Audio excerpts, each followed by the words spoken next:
आमे देखिबा किभଳି भाବରେ ସୁଜିରେ ଗୋଲାପ ଜାମୁନ ପ୍ରସ୍ତୁତ। ସୁଜିରେ ପ୍ରସ୍ତୁତ ହୋଇଥିବା ଗୋଲାପ ଜାମୁନ କେବେ ଭାଙ୍ଗେ ନାହିଁ। ଆସନ୍ତୁ ଦେଖିବା କିଭଳି ଭାବରେ ସୁଜିରେ ଗୋଲାପ ଜାମୁନ ପ୍ରସ୍ତୁତ ହୁଏ।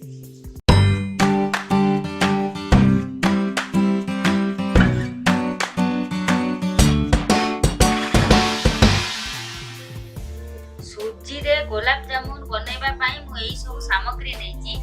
ମୁଁ ଏଇ କପ୍ ରେ 1 କପ୍ ସୁଜି ନେଇଛି, 2 କପ୍ ଚିନି, ପାଣି 2 କପ୍, ରିଫାଇନ୍ ତେଲ 2 କପ୍, କ୍ଷୀର 2 କପ୍, ଅଳେଇଚ 3ଟାକୁ ଗୁଣ୍ଡ କରିକି ରଖିଛି।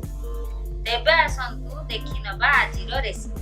ଗୋଲାପ ଜାମୁନ ବନେଇବା ପାଇଁ ପ୍ରଥମେ ସୁଜିକି କଡ଼େଇରେ ପକେଇବା, ତାପରେ କ୍ଷୀର ଆସ୍ତେ ଆସ୍ତେ କରିକି ପକେଇବା ଏବଂ ତାକୁ ଗୋଳଉଥିବା।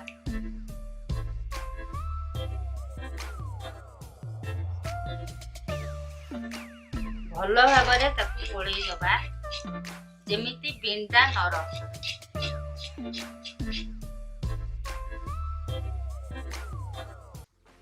ଚିନି 1 ଚାମଚ ପକେଇବା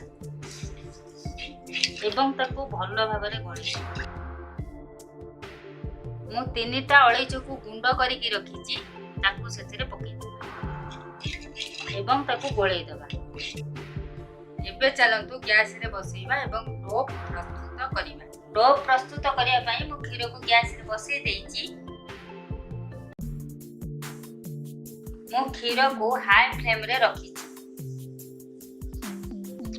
ମଝିରେ ମଝିରେ ଆକୁ ଗୋଳେଇ ଦେଉଥିବେ ଏବଂ ଗ୍ୟାସକୁ ଲୋ ଫ୍ଲେମ୍ କରିଦେବେ। ବର୍ତ୍ତମାନ ଡୋ ପ୍ରସ୍ତୁତ ହୋଇଗଲାଣି, କାଠୁଆ କାଠୁଆ ହୋଇଯାଇଛି। ଏବେ ଚାଲନ୍ତୁ ଗ୍ୟାସକୁ ବନ୍ଦ କରିଦେବା। ବର୍ତ୍ତମାନ ଡୋକୁ ଆମେ ଥଣ୍ଡା ହେବା ପାଇଁ ଛାଡ଼ିଦେବା। ଏ ଥଣ୍ଡା ହେଲା ପରେ ଆମେ ଗୋଲାପ ଜାମୁନ ପ୍ରସ୍ତୁତ କରିବା। ଡୋ ଥଣ୍ଡା ହେଉଥିବା ଭିତରେ ଆମେ ଚିରା ପ୍ରସ୍ତୁତ କରିଦେବା। ଚିରା ପ୍ରସ୍ତୁତ କରିବା ପାଇଁ ମୁଁ ଗୋଟେ କଣ୍ଟେନର ନେଇଛି, ସେଥିରେ ମୁଁ 2 କପ୍ ପାଣି ଦେଇଛି। ଗ୍ୟାସକୁ ମୁଁ ହାଇ ଫ୍ଲେମରେ ରଖିଛି। ପାଣି ବର୍ତ୍ତମାନ ଫୁଟି ଆସିଲାଣି। ଏବେ ଚାଲନ୍ତୁ ସେଥିରେ ଚିନି ପକେଇବା ଏବଂ ତାକୁ ଗୋଳେଇ ଦେବା। କଣ୍ଟିନ୍ୟୁସଲି ଚିନିକି ଗୋଳଉଥିବା।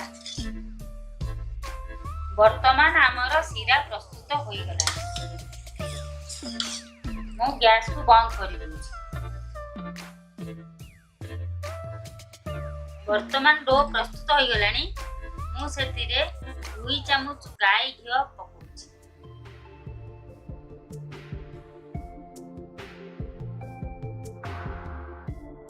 ଏବେ ଡୋକୁ ଭଲ ଭାବରେ ଚକୁଟିବା। ପୁରା ଚିକଣ କରିକି ଭଲ ଭାବରେ ଚକୁଟିବା। ବର୍ତ୍ତମାନ ଆମ ଡୋ ଭଲ ଭାବରେ ଚିକଣ ହୋଇଗଲାଣି। ଚାଲନ୍ତୁ ଏବେ ତାକୁ ଗୋଲାପ ଜାମୁନର ସେପ୍ ଦେଇଦେବା।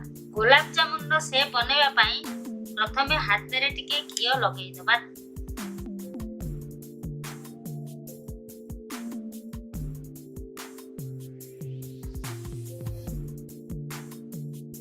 ଏବେ ତାକୁ ଗୋଲ ଗୋଲ କରିକିରି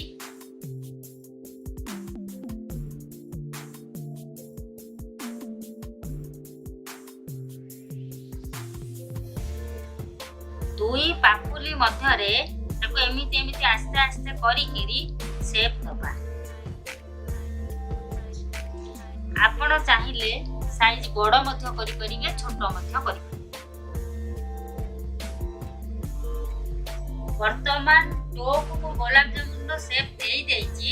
ଆମର 1 କପ୍ ସୁଜିରୁ 17ଟା ଗୋଲାପ ଜାମୁନ ହେଇଛି। ଏବେ ଚାଲନ୍ତୁ ରିଫାଇନ୍ ତେଲରେ ଗୋଲାପ ଜାମୁନକୁ ଛାଣିବା। ଗୋଲାପ ଜାମୁନ ଛାଣିବା ପାଇଁ ମୁଁ କଡ଼େଇ ବସେଇ ଦେଇଛି। ତେଲ ତାତି ଯାଇଛି। ମୁଁ ଲୋ ମିଡିୟମ ଫ୍ଲେମରେ କଡ଼େଇ ବସେଇଛି। ଏବେ ଚାଲନ୍ତୁ ସେଥିରେ ଗୋଲାପ ଜାମୁନ ପକେଇବା। ଗୋଟିଏ ଗୋଟିଏ କରି ଗୋଲାପ ଜାମୁନ ପକେଇବା।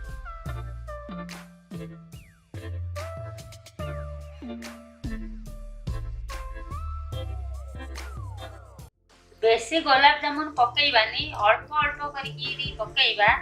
डार्क गोल्डन ब्राउन कलर होला पर्यंत छाणीबा 15-16 सेकेंड गोटे पट हेई सारा परे आ गोटे पट लेउटे। एबे चलंतु ताको लेउटेइबा। वर्तमान गुलाब जामुन तार गोल्डन ब्राउन कलर हेई गलानी। चलंतु ताको गोटा प्लेट रे काटिबा। सेही भली भाबरे अन्य गुलाब जामुन को मध्यम छाणी दबा। वर्तमान मु सब गुलाब जामुन को छाणी देइची। एबे चलंतु ताको सिरा रे पकेइबा।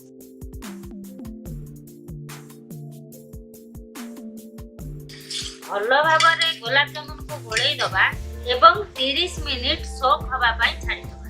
वर्तमान 30 मिनिट हे जाईची। चलंतु गुलाब जामुन को काटिबा।